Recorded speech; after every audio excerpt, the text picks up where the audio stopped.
A YY bus has gotten an accident and it is on fire. Embeera bwetyo bwe yabadde ka basi ya YY yeerindigudde ennuma y'ekigwe Katose yonna n'ebengeya. Tutuuseko mu malwaliro awaddusiddwa abaalumiziddwa okulaba embeera gye balimu. Painful everybody. Nabadde nakafuluma bwendi waliwo omukyala yankutteko omukono nembuuka wansi kati okufuluma ofuna buno obulumi bweno sayidi naye okusinga kati esingo ndi mpuliramu obulumi. Abamu batubulidde nti babadde bayitirivu mu bbaasi naye batono abasobodde okubuukamu ng'efunye akabenje. Abanseeginze ababiri abafulumyeyo bayasiiza just endabirwamu n'essimu yaabwe ne bajasa kati ne bagezaako okusikako abantu abamu naye after like 3 minutes n'etandika okwaka omuliro. Abafudde bangi babadde nga bano b'emabega emmakati kati ffe twasoboddemu okufuluma twabadde tuliko mu maaso tetutuulidde ku madinisa.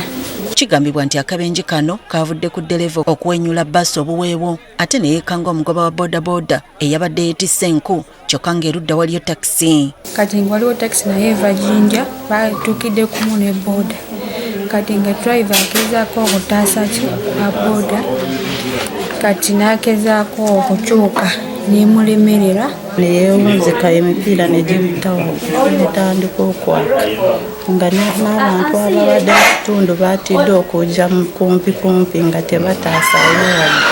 Damula Nakumisa atubulidde nti bafunye abalwadde 18 nga 14 ku bano bali mu mbeera mbi nga kuliko n'omukyala eyafiiriddwa omwana.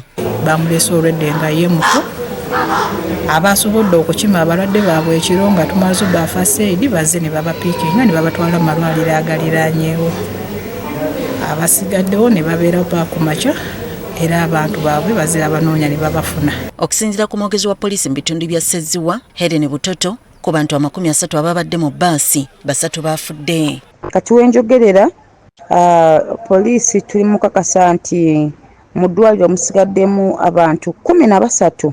Nga poliisi twongera okulabula abavuzi b'ebidduka mwongere okuvuga n'obwegendereza. Abaalumiziddwa bali mu ddwaliro okuli St. Rwanga n'eddwaliro ekkulu e Lugazi. Mu kiseera kino ebisigalira bya bbaasi eno eya YY eyagudde e Katosi bikuumirwa ku poliisi y'e Nyenga.